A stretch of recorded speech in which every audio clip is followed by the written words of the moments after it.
First நம்ம வீடு கட்டணும்னு முடிவு பண்ணிட்டோம்னா, ஃபஸ்ட்டு வந்து நம்ம கிட்ட இருக்க இடத்த ஒரு பில்டர்கிட்ட நீங்க யாருக்கிட்ட உங்க வீடு கட்டணும்னு நீங்க முடிவு பண்ணிக்கிறீங்களோ, அந்த பில்டர்கிட்ட மேஸ்திரியா இருக்கலாம், இன்ஜினியரா இருக்கலாம். நான் பொதுவான பில்டர்ன்னு சொல்றேன். அந்த பில்டர்கிட்ட வந்து உங்க இடத்த வந்து முதல்ல காமிக்கணும். எதுக்காகன்னா, அந்த இடத்த வந்து அவங்க பார்த்தா தான் சைட்ட நேரா போய் பார்த்தா தான், சைட்டு வந்து சதுரமா இருக்கா? செவ்வகமா இருக்கா? கோஸா இருக்கா? கோஸுனா வந்து கிராஸா இருக்கும். சில லேண்ட்லாம் வந்து கொஞ்சம் முன்னாடி அதிகமா, பின்னாடி இது ஜாஸ்தியா அப்படிலாம் கூட லேண்ட் வந்து போட்டு வச்சிருப்பாங்க இல்லையா? அத தான் சொல்றேன் கோஸுன்னு. அந்த மாரிலாம் இருந்ததுன்னா, நேரா போய் நம்ம பார்க்கும்போது தான் வந்து மெட்டீரியல்லாம் கிட்ட வைக்க முடியுமா? இல்ல மெட்டீரியல் வந்து தூரமா தான் வைக்க முடியுமா? சில பேர்லாம் வந்து பார்த்தீங்கன்னா, சின்ன சந்து உள்ள இருப்பாங்க. அவங்களுக்குள்ளலாம் வந்து மெட்டீரியல் வந்து கிட்ட கொண்டு போ முடியாது. வேலையாள் வந்து அதுக்கு உள்ள கொண்டு போறதுக்கு அதிகமா செலவாகும். அதுக்காக தான் வந்து பார்த்தீங்கன்னா, நம்ம சைட்ட வந்து முதல்ல போய் பார்த்துட்டு, அந்த சைட்ல வந்து நமக்கு எல்லா பொருளும் கிட்ட வருமா, தூரம் வருமா நம்ம பார்த்துட்டு, எங்க வீட்டுக்காரருடைய ஆலோசனைய கேட்கணும். அவர் வந்து என்ன வேணுன்றது நார்மலா ஒரு bedroom, kitchen, hall, common bathroom இது எல்லாமே வந்துரும். இது இல்லாம அவரு வேற எதனா ஒண்ணு வேணும்னு கேட்கிறாருன்னா, அவர்கிட்ட கேட்டு அவர் என்ன வேணும்னு சொல்றாரோ, படிலாம் எனக்கு உள்ளேயே வேணும்னு கேட்டா, நம்ம உள்ள அதுக்கு ஏத்த மாரி பிளான் போட்டுக்கலாம்.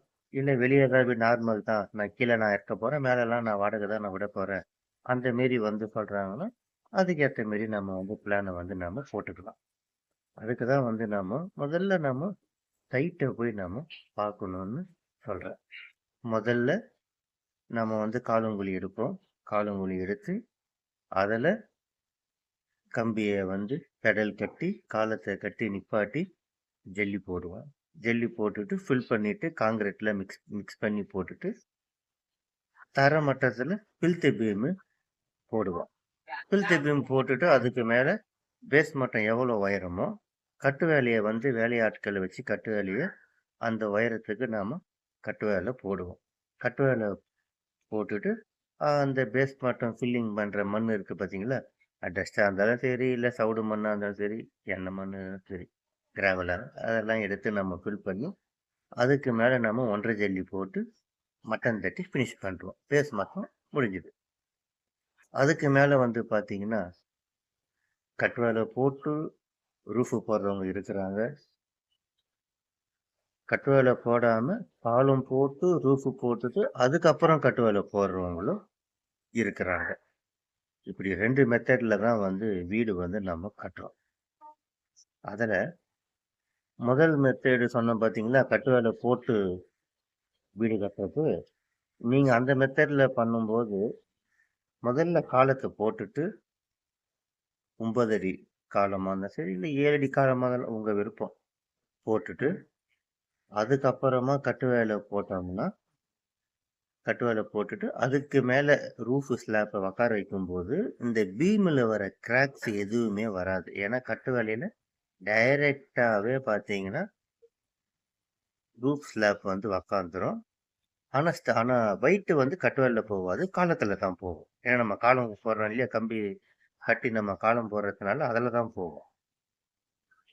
அது ஒரு மெத்தேடு. இன்னொரு மெத்தேடுல வந்து 2வதா சொன்னோம் பார்த்தீங்களா ஒரு மெத்தேடு. அது வந்து ஸ்ட்ரக்சரல் ஒர்க்ன்னு சொல்லுவோம். ஸ்ட்ரக்சரல் ஒர்க்னா, நீங்க பார்த்திருப்பீங்க. காலம் போட்டு, பீமு, ஸ்லாப் எல்லாம் போட்டு தனியா இருக்கும். அதுக்கப்புறம் தான் கட்டு வேலைய போட ஆரம்பிப்பாங்க. அந்த மாரி பண்றது வந்து ஸ்ட்ரக்சரல் ஒர்க்ன்னு சொல்லுவோம். பெரும்பாலும் வந்து இந்த ஒர்க்க வந்து பண்ணும்போது, அந்த பீம்லலாம் வந்து கிராக்ஸ் வரும். காலத்துல பீம்ல கண்டிப்பா கிராக் வரும். அத அவாய்ட் பண்றதுக்கு அ மெஷ்லாம் இருக்கு. இரும்பு வலை இருக்கு. பிளாஸ்டிக்லயே வலைலாம் இப்ப வருது. இங்க இருக்கு.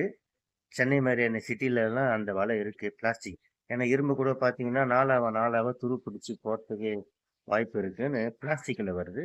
அத பயன்படுத்தி நாம அடிச்சோம்னா, அந்த கிராக்ஸ் எல்லாம் நம்ம அவாய்ட் பண்ணிடலாம். அதுக்கப்புறம் ரூஃப் போட போறோம். முடிச்சுட்டு கட்டு வேலை, பூசு வேலை, பெயிண்டிங், வாசகால், ஜன்னல் எல்லாம் வச்சா முடிஞ்சுது. அவ்வளோதான். சேனல லிங்கம் சிவில் ஒர்க் சேனல சப்ஸ்கிரைப் பண்ணிக்கோங்க. லைக் பண்ணுங்க.